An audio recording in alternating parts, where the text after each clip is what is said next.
Hi, my name's Rachel Shelmadine, and I'd like to welcome you to my podcast, Moments in Motion, where I speak with amazing creative leaders from the international design industry about those unexpected but pivotal moments in their life and career, which ultimately shapes them and makes them who they are. And this week, I am delighted to welcome my guest, Gary Wheeler. Gary is a very well-known and well-respected leader in the international design industry. He has a career which spans over 30 years, from running practices for Perkins Will, Gensler and HDR. And he has designed workplaces for global brands such as Apple, Time Warner and JP Morgan. And he now runs his own very successful consultancy, despite telling me for the last 20 years that he is going to retire. He is still as busy, if not busier, than ever before. So as a senior fellow of the Design Futures Council, as well as having a very long-term relationship with ASID, Gary is particularly well known for his practical and intellectual approach, coupled with a true passion for the power of design to make the world a better place. So I'm absolutely delighted to welcome Gary Wheeler. Hi, Gary, how are you? Hi there. Thank you. I'm looking forward to this. Yeah, it's good. So how are you? You good? Doing And well. where are you? Where? I always have to ask you this. Where are Yes. you? Because you're usually You're in never different not quite locations. sure. Yes. No, I'm in our new home, still unpacking, in New Yes. Orleans, Louisiana. So we've just moved here a year ago and bought a Yes. house and have restored it and just moved in. Right, because it's a very old house, isn't it? Yes, from around 1939. Oh, and it's I know this from when you sent me the photo. It's a Gone with the Wind house, isn't it? Yeah. And We're waiting for Scarlett to come visit. well, she's my all-time heroine. Okay. So just to sort of warm us up, I'd like to ask you a question because as I've touched on, you're always traveling. And from what I know of you, you've traveled really from the moment you were born, you've always Yes. traveled. So I'd just like to ask you, where in the world inspires you the most, both personally and professionally? Because of my extensive travel, I have Mhm. several, but Okay. thinking that through, I think the place I go where I get the most energy and insight into who I am and what I'm trying to do is Italy, which isn't a surprise since we own a home there. But the Mm, reason we bought the home there was that's where we get re energized. Here we mm. live in a city, a very active city. It's Mardi Gras, by the way. So if you hear parades go Yes. by, it could be noisy. Hopefully not. Mm, But the atmosphere in Italy, from ancient history, the Roman and Greek, to mm. Renaissance, to modern architecture and design, covers everything and inspires me. And the countryside is so stunningly beautiful and still raw. Yeah. And the cities are vibrant. The people are wonderful. Of course, the food. But I think it's the art and architecture of especially the Renaissance when you go to Florence or Venice. Yeah. You go when it's not tourist time, so we're Mm. not there when it's so crowded and it's like you live there as opposed to visit there. So I think that's probably the single location, although the Caribbean, I love Mm. islands and swimming and diving and mountains and anywhere. I can I can get something out of just about anywhere we go, including London, by the way. Yes, because when you and I first met, you were living in London, Yes, in a rather lovely part of London, because it was just out. You were not far from Kew Gardens correct. A in couple of miles Richmond. from Kew Gardens, it was a 10-minute bus ride, and Yeah. that stopped in front of my office, and I could just Yeah. hop on and go to Kew Gardens. And it was Mm. right on the Thames, and you could go walking. And every day I walked across the bridge to the office and saw the swans and the rowers and the energy that England brings to that. I have to say, Mm. Richmond, just it's still part of the city of London because you're still on the Mm. tube and you're still on the train, was wonderful. It was one of the best experiences very special place. I think Richmond and Kingston, I love Yes. them as well. Their history there, as well as in that kind of modern city vibe as well. Yes, definitely, and very great people there, great food. We still have friends there. I Yeah. still communicate with people that live in Richmond in that way, as well as people I used to work with. But Yes. friends that were Yeah. not part of my work world, I still keep in touch with in Richmond. Just touching on what you were saying about Italy, it's funny because a conversation that I had for a podcast last week was talking about how the Italians are just masters of design, all aspects of design. Why is that, do you think, Gary? Because you know Yeah. it from a professional perspective. I know it as I'm a devotee.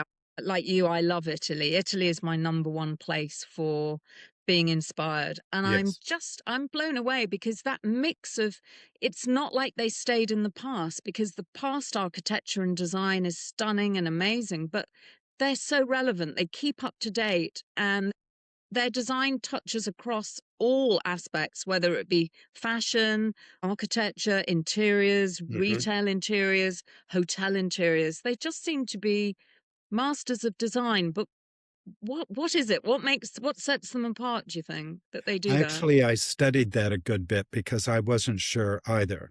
Yeah. What I discovered, and through the CEO of a major American corporation now Mm, here in America called Hayworth, which is a corporate furniture manufacturer. CEO yeah. was originally from Bologna. And I had long conversations about this because I couldn't understand.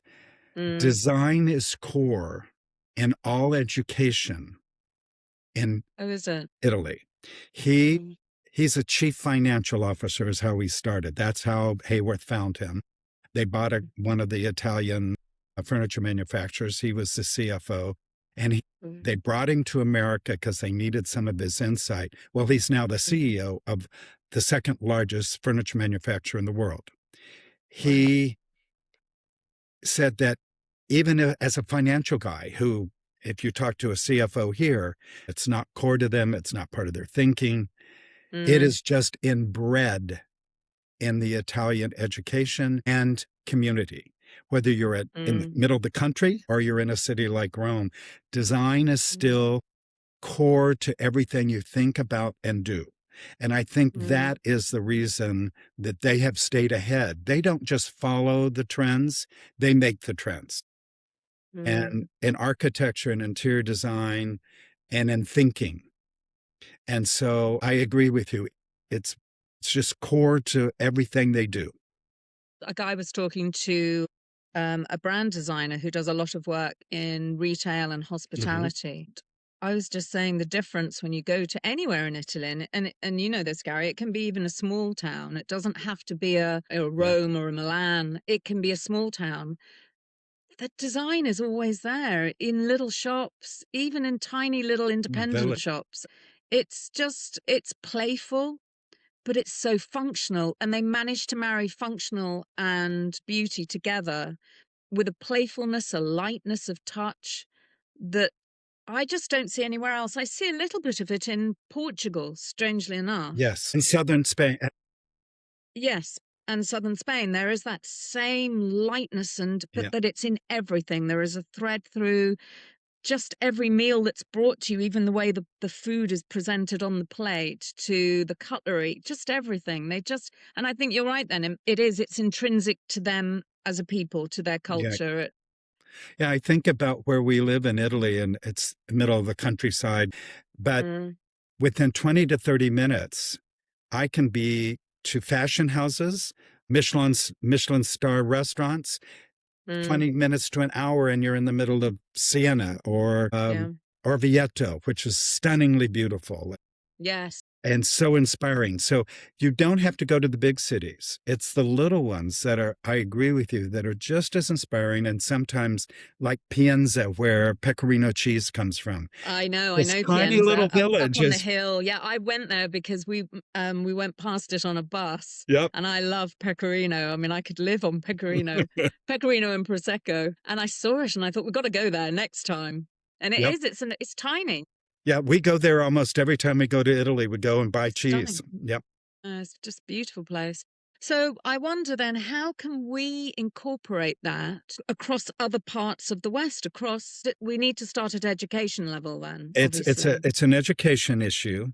The Mm. arts in the schools in the West, and most schools, like especially the US, have gone way down on the scale.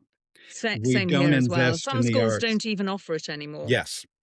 And now Mm. when I went to school, they did, but Same, yeah. that's all gone. You took classes on how to fix a car and you took classes on how to paint. We did Yeah. both of those. And now Yes. you don't do that. And I think that's a little bit of it. But the real thing is design and art are part of a culture. They're not something you just add. Yes. So we would have to and start at home first Mm. and then education. It's just core in America and Britain. As We're well. about business. We're about leading the world, and that is our core. So we add something different, Mm. but you bring those together and you have great things. So Mm. it's not bad. Neither one is at fault, but just think that art is not core to the way we think in England or in America. That was one of my big awakenings, and we'll probably get into that when I move to London. Definitely. Okay, well, let's go into your moments, but let's place you first. So, where were you born, Gary? Okay. Where did you mostly grow up? Actually, it's a very good question because it has a lot to do with my ability to do what I've done. I'm in America, what they call a military brat. My father was in the Air Force, and my oldest brother was born in California. My next brother Hmm. was born in Florida, and I was born in Tucson, Arizona. So back and Oh, forth. right. Yeah. Every 3 years, they Yeah. were moving. Yes. One of us was born every 3 years. Then I grew up primarily in Puerto Rico, which was fabulous. My I can only imagine. regret is at the Yeah. time the Puerto Rican kids wanted to learn English and I didn't learn Spanish. Other than I can order 2 beers, very cold, thank you very much, because my mom and dad would send me up to the bar at the beach. Yeah.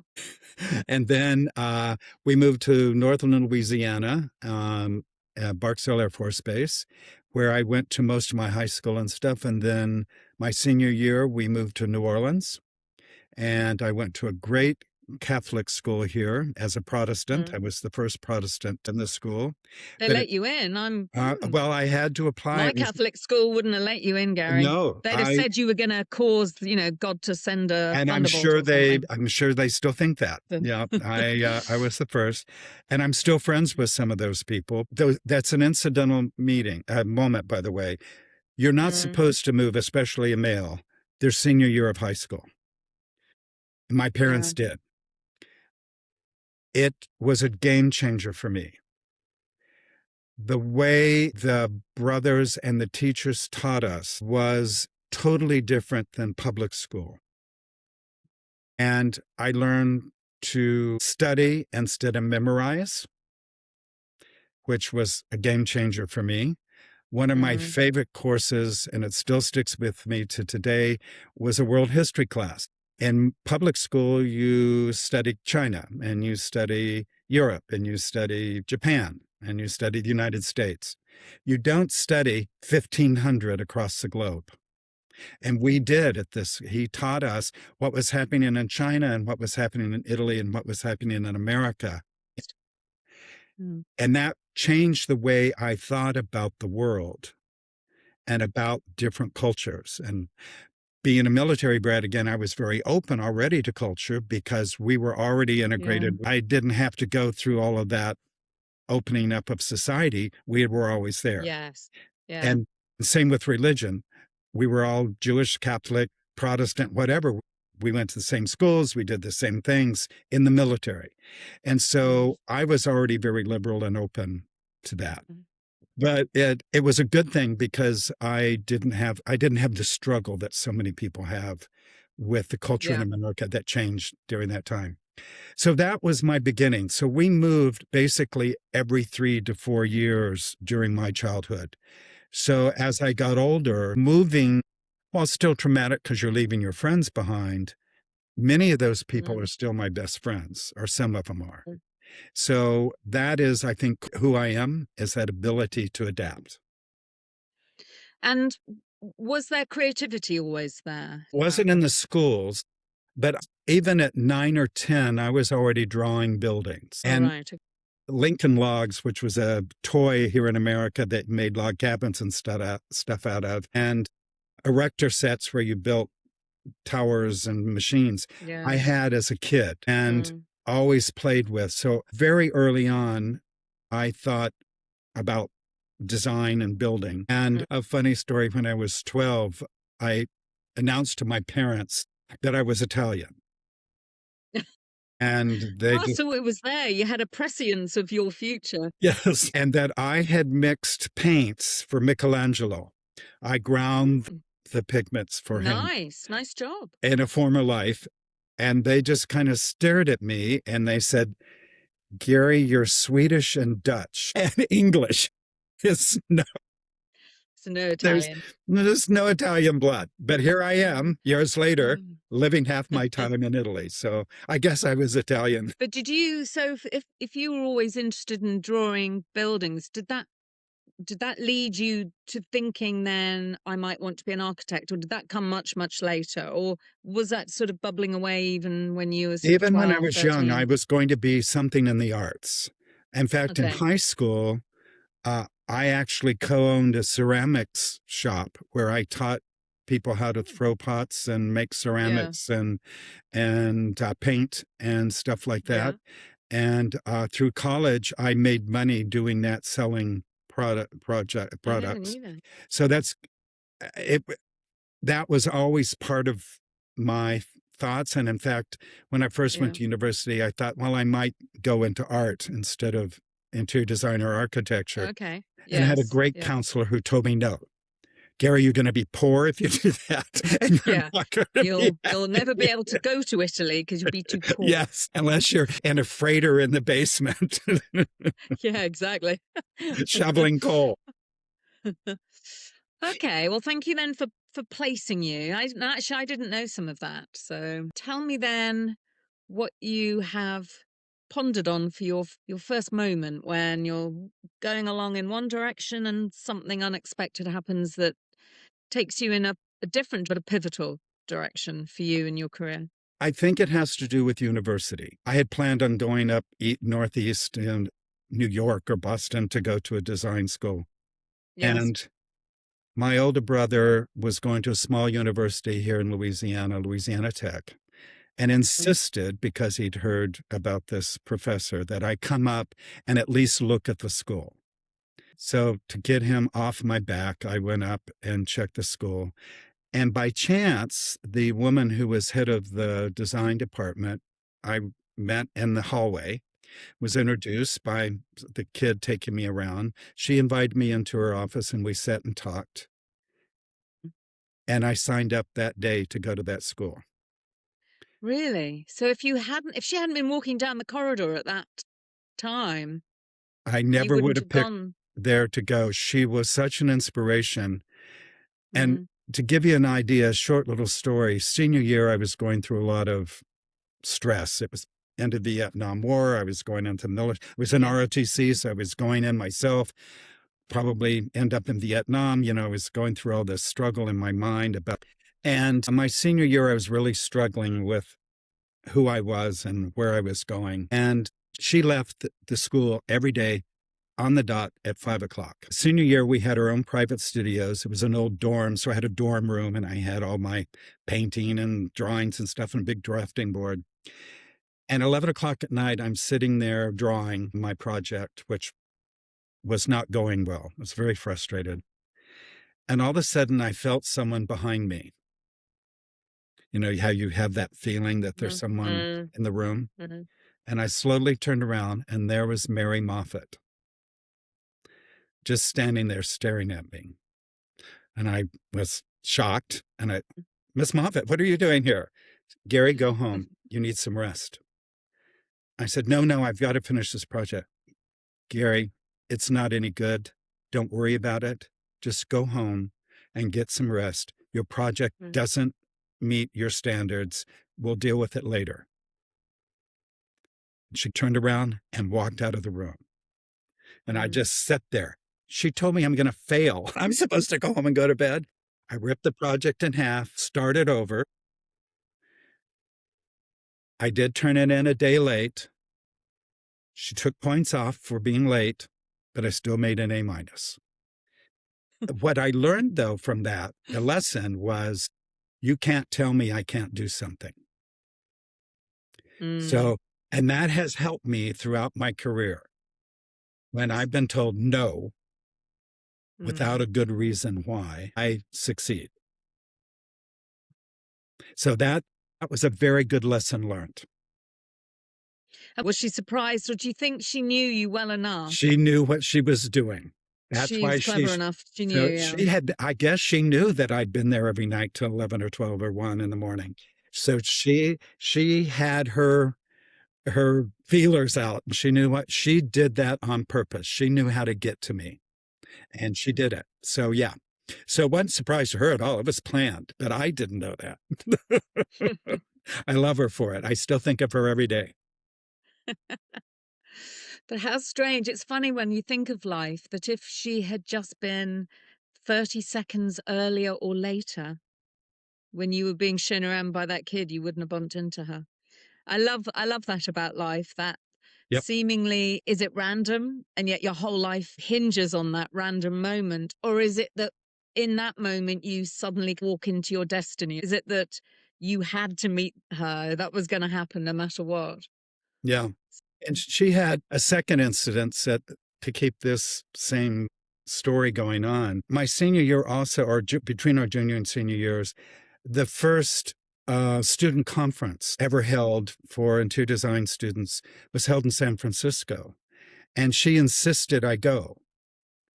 And I said, why? And she says, Gary, you're going to meet people that are going to change who you are and where you go in your life.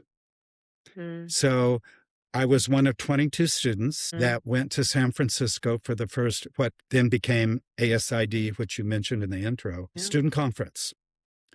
And I met some of the top interior designers in the world. And one of them, by chance, was the president of the organization who I ended up having my first job out of the military with.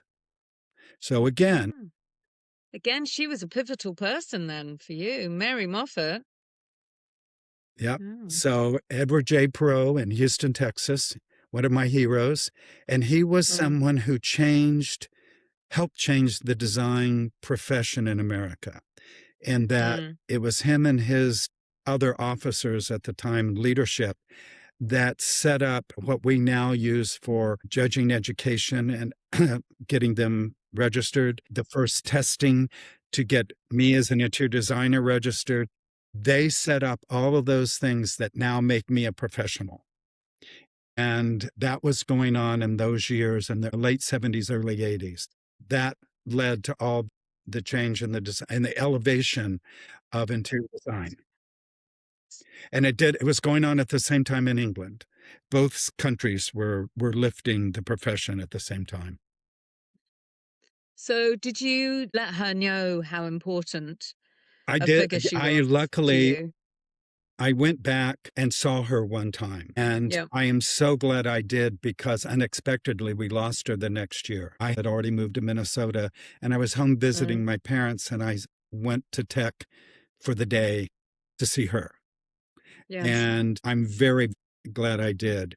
I probably wasn't thankful enough at that time, but even today, you think, "Oh, I should go visit so and so," and then something happens. And Yeah, especially as you time get passes. older, it happens more and more. So I'm Mm. learning to be much more present that way.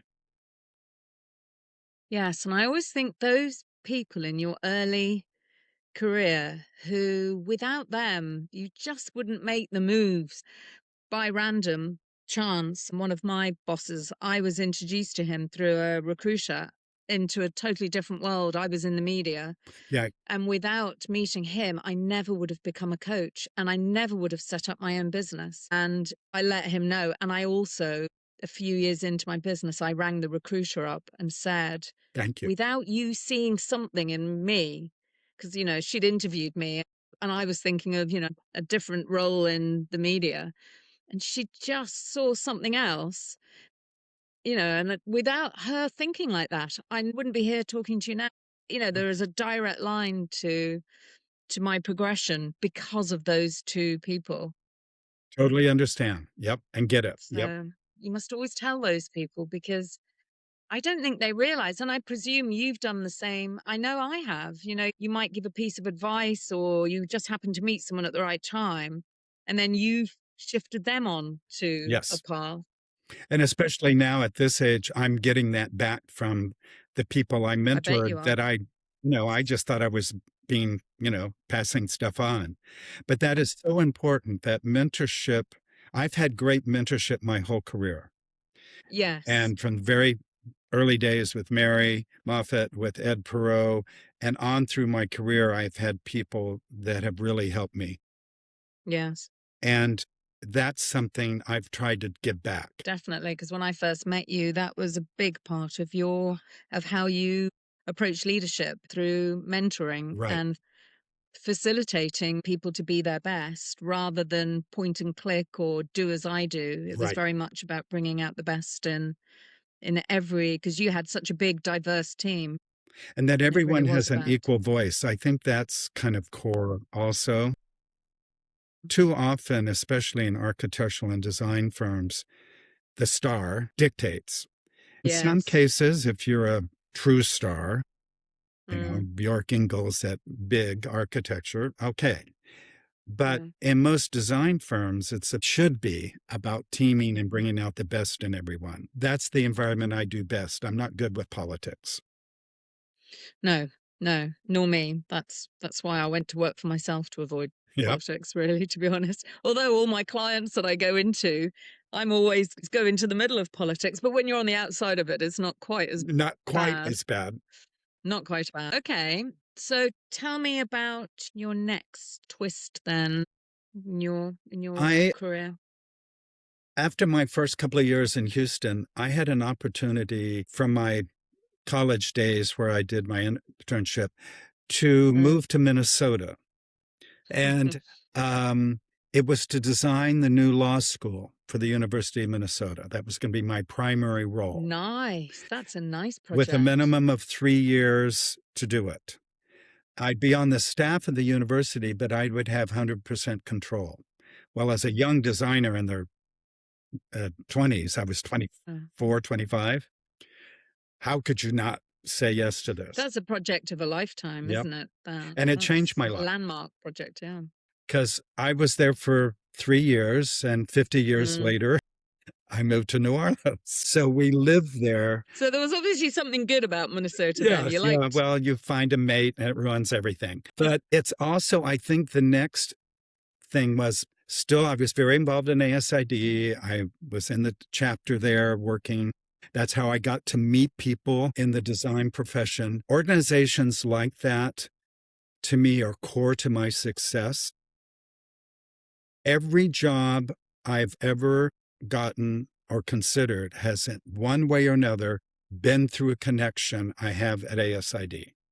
My whole Really? career, Okay. even Yeah. when it had nothing to do, I lived in other countries, it still had something to do with ASID. Yes. Yeah. So directly or indirectly. But I think here, So actually then we've got Mary Moffat to thank for everything then, because if she hadn't told you to go to San Francisco, I wouldn't know Ed Perot. And if I didn't know Ed gosh, and Perot, then you wouldn't have done all these amazing projects. yep. So Mary She's your guardian it's her angel. fault. And when I decided to go out on my own after 5 years at the university, I met a woman through ASID, through a furniture salesman, who said, "Gary, you have to meet this woman. Her name is Nyla Hildebrandt, and you two should work together." We were in our early 20s and started a company out of second bedroom in my apartment. We started some work on the side first. We then got so much work, we had to quit our jobs, and we became the first independent interior design firm working with architects in the city of Minneapolis and St. Paul. Wow. Everybody else was part of a business organization and usually a dealership which gave away design and sold furniture.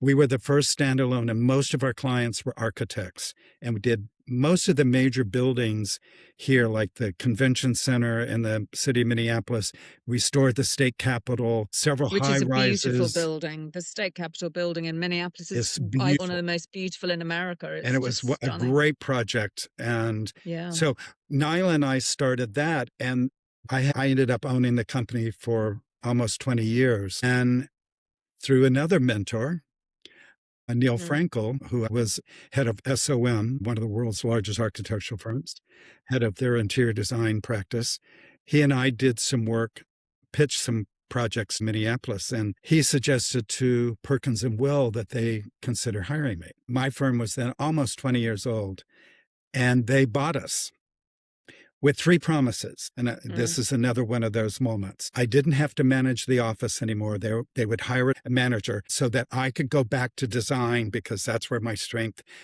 client Yes, that's your relationships and true love. design. And I didn't have to move. I could stay in Minneapolis. 6 months later, they moved me to Chicago.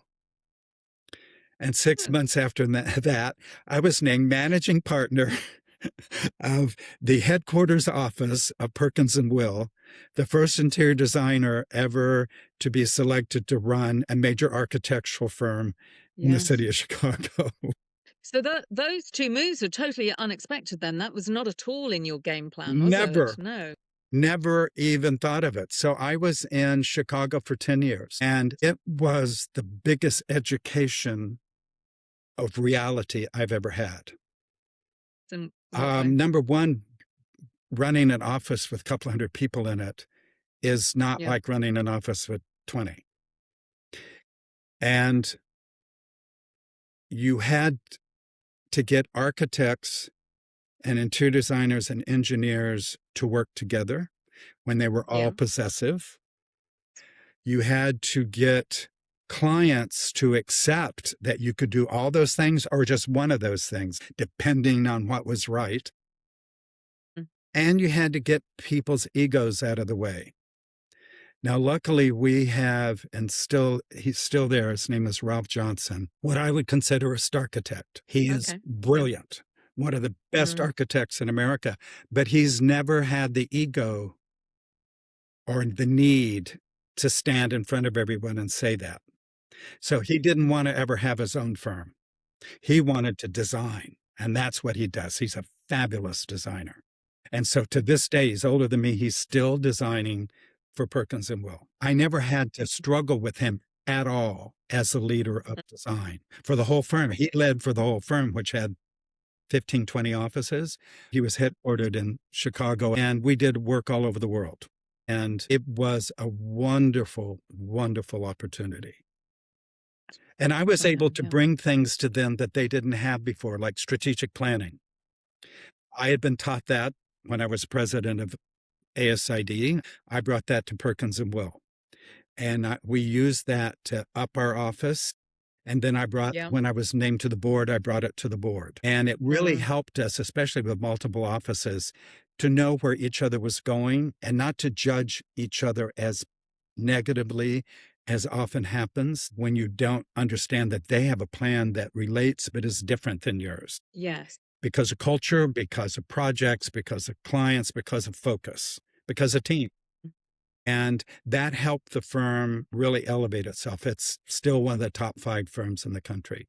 And I would have to say, of all of them that I've worked with, it was certainly the most open and sharing and quality-wise wonderful. Really, really enjoyed it. I was there 10 years. And this is another one of those moments. I was invited to lunch by a certain leader, and he and I were on the Design Futures Council together, and we were planning a meeting that was going to be in New York, and I had just moved to New York. And we were going to have lunch at the Harvard Business Club. Now, this is you wear a tie and a suit, and you know, it's really quite proper. And I was very nervous, but go to the Harvard Club, how wonderful. So we're going to have lunch there. And we sit down, and about 10, 15 minutes in the conversation, Art Gensler turns to me and says, "You're going with me to London over July 4th. Nobody knows you're going to be out of town. I want you to run that office." Now you never told me that's how you ended up And in Gensler, because that's where I you and I looked at Art first and met. said, "You know, I don't want to work for Gensler. You've asked me 3 times before. I'm not interested. It's too political. I'm not a political person." And he says, "London's different, and you're going to be blown away by the quality of design." So he and I went for 3 days over the 4th of July. So my boss didn't know that I was even contemplating leaving. Within 48 hours, it changed my mind. The quality of the work being done by the interior design team in London, and who I saw the other interior design and architectural firms doing, far surpassed the American thinking. And in fact, after 12 years in London, when I came back to the United States, we were still just adopting many of the things the Brits have been doing for 10 to 15 years. Yes, London in those days. Now, thank goodness, it has disseminated across the UK. But in those days, It was London really was the innovator it of was so much design, totally but the particularly, as you innovator. say, interior design, most definitely. They were the first to have, when I had my own company again after I left Gensler, where we did for workers 8 to 12 places in an office where they could work. They had their little desk, but that wasn't where they primarily worked. They had phone booths. They had all of that stuff we're doing now. We did 15, 20 years ago in England. Yes. The Yes. raised floor concept. Every office building, new and old, has a raised floor so you can move electricity and power so easily to Yes. internet connection. Whereas in America, you have to tear down walls. We're still way behind Oh, there. right. Yeah. It isn't a Yeah. standard here. It was so amazing to me. And I think the thing that made it work for me was Art's one piece of advice. He said, "Gary, if you're going to live in London, be a Brit. Think like a Brit, work like a Brit. Use the tube. Don't have a car. Eat locally. Live locally. Don't be an American." So I think the thing I learned was there's a much bigger world than I thought I came from. We're taught that we're the leaders here, Yes. and we're not. And I guess I knew that inherently because of my childhood, but I hadn't had it shoved in my face like I did in England. And I'm so glad I did. It was the best move Well, of it my was career. such an amazing time. You and I first Yep. met in 2003, I Yes. think. Not long after you had come over, and you actually brought me in. And the talent in Gensler, London at that time was just phenomenal. And to be honest, because I had started moving more and more into interiors. Gensler was the first architectural Right. firm that I worked with, where I worked with architecture and interiors. But interiors was just a time of huge innovation in London and really leading the way. And New York was looking to London to get those ideas, and they were trying to poach Yes. London-based designers to get some of that innovation and that very left of field thinking. And Yes. it was just such an interesting time to watch. And I think we're doing a full circle again, because I think it all got flattened out And now it's coming back. probably after the crash in 2008. Everything got very flattened out. That innovation wasn't really wanted. And then for quite a few years, it's all gone very flat. But I can see now that innovation is starting to come back again. And I think it's probably because people are having to realize that if they don't do something really extraordinary, then a client can just get an AI program really to You can do do design it. build, just, Yeah. So I think I think this is a very exciting time. I'm fascinated to see how design is going to be able to manage the client's expectations, and the really great designers are going to raise the Yeah. client expectations. and be able to provide something extraordinary again, which is what design, I feel, as an outsider in many ways, because, I have no design skill myself. I have a love and a passion and an experience of the design world, but I expect design to be extraordinary. I expect it to be something that I can't do. And I think clients now need to be educated to expect that, because when I first came in 2000, that is how they thought. Yes. And then I think financial pressure has made everyone think, well, it needs to be affordable, it needs to be within budget, it needs to be quick. And that's not what great design is about, because it's about ideas, and it's everything that you are all about. It's about changing the world. It's about changing how people interact with each other, how people think, how people behave. And in a wider scale, design changes the overall systems within society of how we all live together. And that's what great design should always Always be do. reaching for, always. And that's gone away. I can see, when I look back on the last 10 years, that's gone away. And I can see now there is a real energy and a desire for that to come back again. And it's being driven, thank goodness, by people in their 40s and 60s. Yes. And young people are learning again, and there is that mentoring, whereas there's been a time in the last 10 years where it's all been about young people. And let's be honest, a lot of the time agencies are quite ruthless. They've been getting young people in because they're cheaper, And now with and that AI, you you can don't work them even harder. and now with AI, you don't need the young ones either. So No, exactly. Exactly. It's been such ageism in design. I mean, if you got to 40, you were over. It wasn't even 50. And it's like you're not relevant anymore. You're not exciting to clients. And that now I can see is starting to completely turn around, again, yeah. where older people with experience who have actually built things, made things, put things out in the world, created things, are really relevant again. It's about, what are you trying to achieve and how are you going to make things better for human beings to interact with each other? And it is something that is changing, and there's more going Yes. on. I'm on a international committee for Google XI, which is the research group. And one All of the right. things that we have decided to focus on is communication. And Yes. I've talked, and you and I've talked about this. I feel designers think like a trainer. We get ideas and we pull them down and we come up with a solution. Our Mm. clients generally are very lineal. If you do this, then this will happen. And if that happens, then you do this. Early in my career, I had a great client, Michael Doherty, who was investment banker. And after I did a major presentation to his board on their new offices, which were going to be very innovative at that time, Yes. he sat me down and he says, they didn't have a clue what you were saying.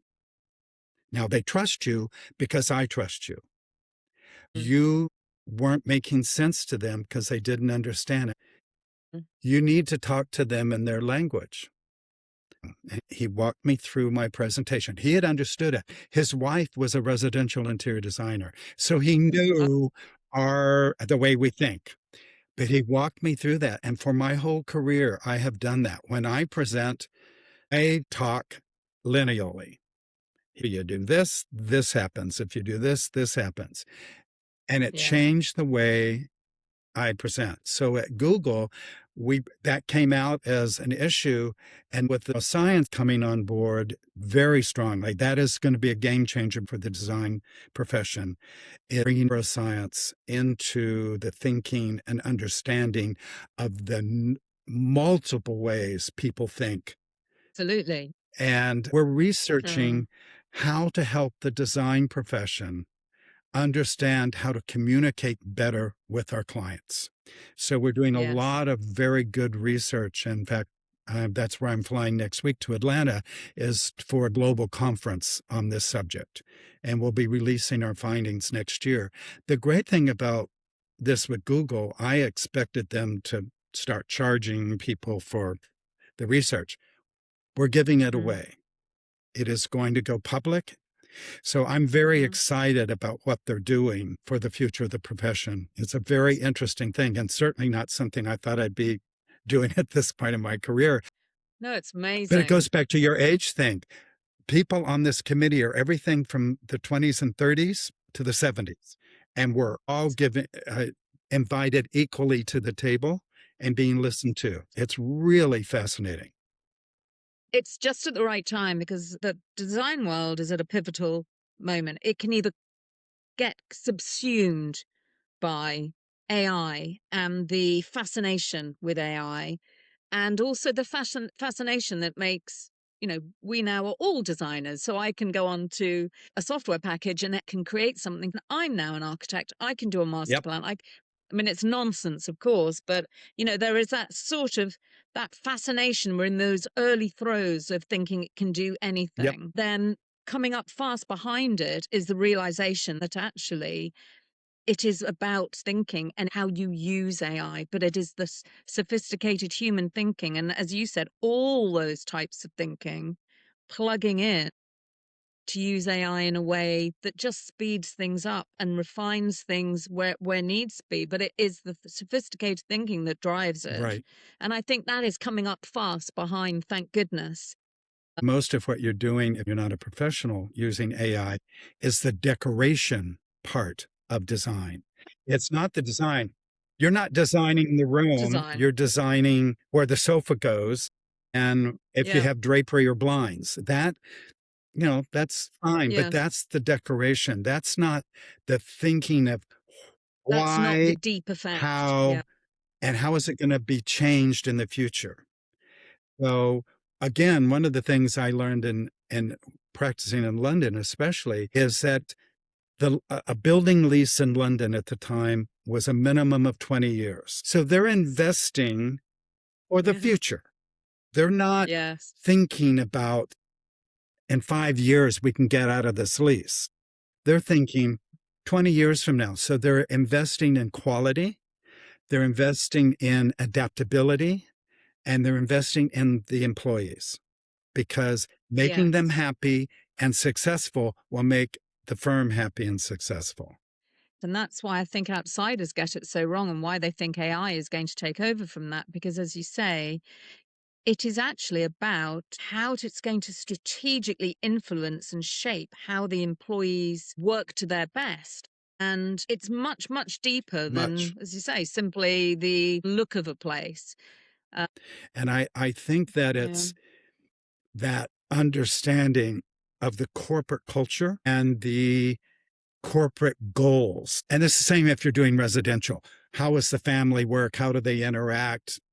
Yes, and it all comes down to psychology, doesn't it? It's a deep understanding of the psychology of how people are interacting with a space, be it a home, an office, a hotel, a shop, city.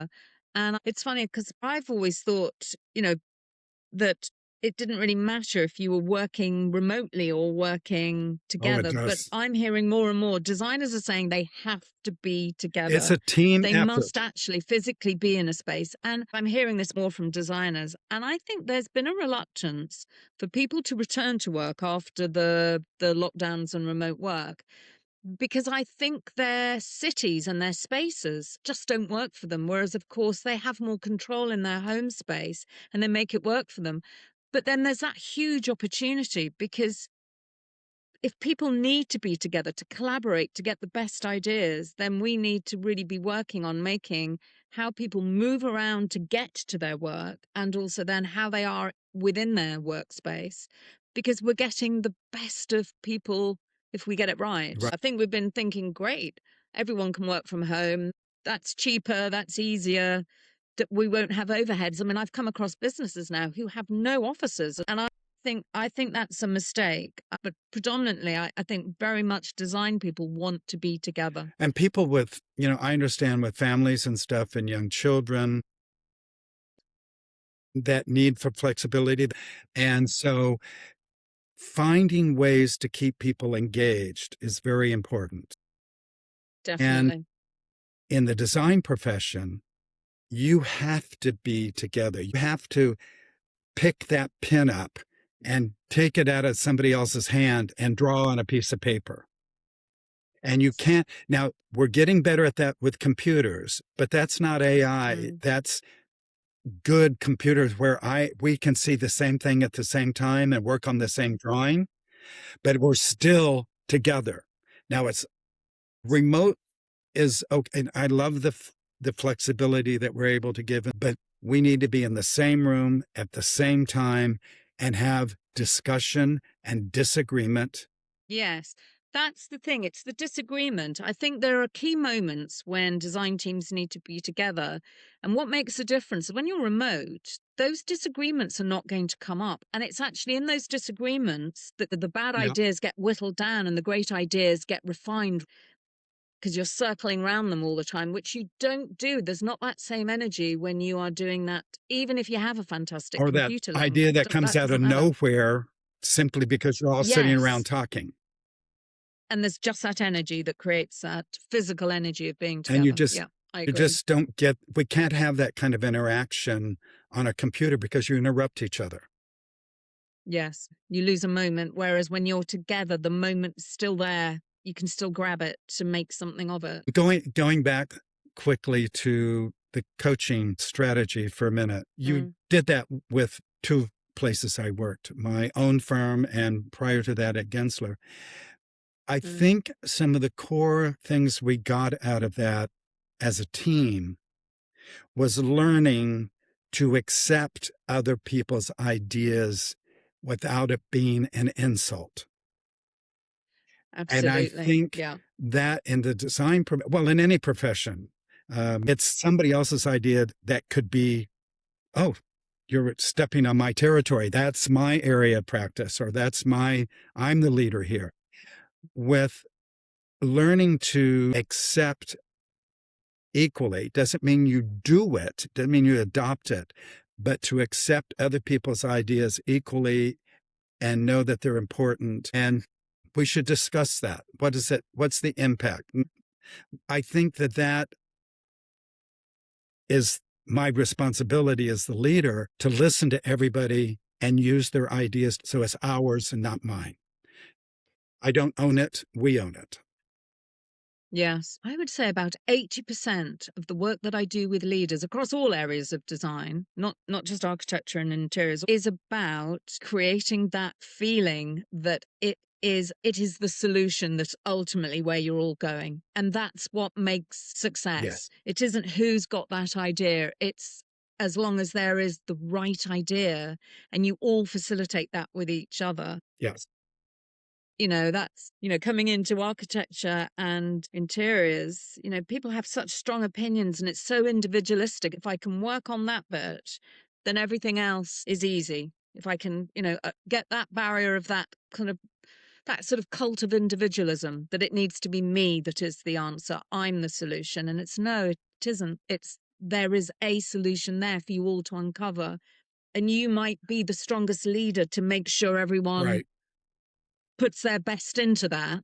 The cultures change very quickly. Teams change really quickly when they know that. If you're the most junior, but your idea matters and contributes to a big complex project, that is so inspiring, and that makes a dynamic which, if that can then be allowed to grow and that disseminates across the culture. There isn't the desire to have leaders who have big egos. There's the desire to have leaders who are great facilitators and, like we talked about at the beginning, great mentors, people that care and bring out the best in others. Agree. And it makes such a difference to the design, and the design is always better. That's the thing. Like, you mentioned at the beginning about the architects, and those cultures are often absolutely toxic, and they have huge turnover of staff. The designers leave. And if you can get rid of that. Bjork Ingels, who I mentioned earlier, even though he's a starchitect, he creates a community within his firm. Look at Zaha Hadid's firm now. She died unexpectedly, but Patrick, who took over, has kept that firm going, and it's doing beautiful, innovative work. And it's actually changed and got better. Amazing designer as she was, she lost so many designers. And, you and you've worked with some of them, and, I've coached a lot of them. It was a very difficult environment. There was no room for anyone else's and ideas. He's managed to turn it into something bigger and better. I'm very proud of him. Definitely. I would totally agree with that. And I've seen that with a number of these big practices where they have lost their figurehead, but they've kept the spirit. Yeah. And then it's become much more collaborative. There's room for other people to breathe and to think and to contribute. Well, that's also part of whether it's a big firm or a small firm. One of the lessons I learned early on also was to always find your replacement. You can't go if someone doesn't take your role. So if you're the star, you don't believe anyone can replace you. If in order for me to become an independent designer within a firm, I had to find people to run it so I could go back to Yeah. being a good designer, which I loved Yes. because I got to do Yeah. where my passion was again and help people change and interact and strategize. And that's where my Mm. strength was. Yeah, but you've always been such a great mentor. You have this passion for design, but you have this passion for bringing people on. I mean, I would imagine that's the thing that you can look out across the industry, and there are so many people who have been mentored by you and have been influenced by you, and I just think that must be the most amazing feeling. But that's a passion for you as well. Yeah. That's just part of who you are. Well, and I decided early on in my professional senior years that my next role was to give back. And so that's Yes. something Ed Perot taught me because that's what he did with me. And we were talking about surprises. The last surprise I want to put on the table Yeah. was that I did finally retire when I left HDR.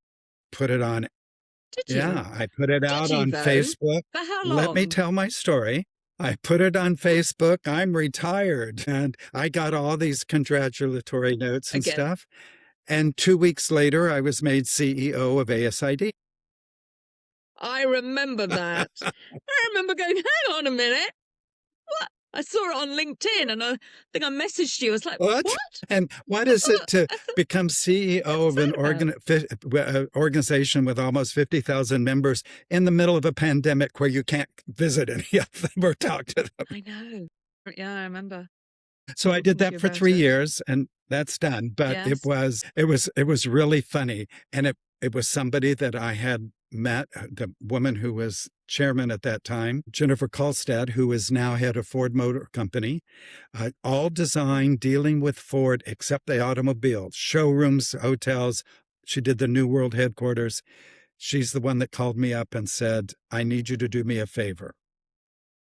Would you come in and do this for 6 months? Well, took 3 years, but 6 months.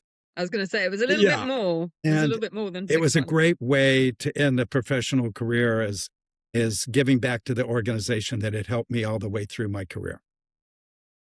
And you made such a difference to it. I've read the comments about how you moved them forward as an organization, but you really moved the industry forward. Well, I think we all So did. that was a really valuable coming out of your 2 week retirement. I think there's a group of us in our 60s and 70s that really are still all giving back and want to help the profession continue to grow. And it goes back to your age thing. It's getting more balanced again. I agree. So it's not me, but it's a group of us that are still passionate about what we do and why we do it. Well, leading on from what you've just said then, so how did you get involved with the Design Futures Council? The man who founded the Design Futures Council, Jim Kramer, is a mentor. He was head of AIA, American Institute of Architects, in Minnesota when Nyla and I went into business, and he mentored us and helped us. And then he went on to become CEO of AIA nationally out of Washington, D.C. And when he left there, he established the Design Futures Council. And it was made up primarily of, it still is, primarily of architects and engineers. A was brought in by accident at a national AIA conference being held in Minneapolis. A speaker couldn't show up, and Jim called me and said, would you come and be a speaker with me at this conference? Well, ended up being in front of 40,000 architects, and four of us were up on stage talking. And Jim's goal was to bring everyone involved in the design profession together at the table equally every day. And that is what that organization is still about. He's moved on, but I'm still involved. And it's because You're a senior yeah, fellow, aren't yes, you? I had a great honor. And 3 years ago, I was named a Lifetime Achievement Award receiver, the first interior designer to get that. Yes, the first interior designer to be in the Hall of Fame. Right. So it was really a major thing. It's been an organization made up, as I said, primarily of architects. But when you go to these meetings, there is nothing off the table. What is said there stays there. So firms come and talk openly about the good things and the bad things. Lessons learned are shared. And we have fantastic speakers that challenge us. And I think it's that openness to exchange research and thinking equally at the table. So when I moved to London, Jim asked me to head up the European version. So a professor from Cambridge and I held meetings in Copenhagen, 2 in Rome, 5 in London. Every year we were hosting meetings for world of architecture and design throughout England and Europe. And it was mind-blowing of the people we could get at the table from all these countries. And so I think, again, it's that openness to ideas that is core to lifting the profession and what we bring to the table for our clients. And these two organizations have made huge impact because if you think about it, really, in the design world, there was a reluctance to share. You know, firms were all very competitive with each other and they were carving up their markets and just trying to keep a lid on any information about what they did, how they did it. So I used to have to do huge amounts of research before going into a client to actually find out what do they actually really do. No, not just what they say on their website, but they just wouldn't give information. And sometimes I'd have to sign NDAs straight away because it was just that fear of sharing. And I'm so glad that's gone away. And I think that the Design Futures Council and has made such a big difference to bringing people together at a senior level and to share. Because once that's done a few times, then it becomes normal to do it. But there's still a big fear, and there's a lot of hoarding still. And in the big Oh, of companies course, yeah. are very much hoarders, even from office to office, much less between firms. So I think that, and that's part of the politics of any organization and any That's it. And that's any globally. industry It's not where just design. quite often an international firm, their different international offices are in competition with Yes, each other rather than sharing. yes. And I think that hopefully that is part of what's changing. There's much more sharing. Yeah. And Well, that's one thing where us speaking online like this yes, has broken down some barriers. So it's, you know, it has been a useful tool as well. yeah, because we couldn't do this in 20 years ago. So No, I'd have to no. fly to So London. I hate to do that. oh, go for an Italian meal in Richmond. How lovely.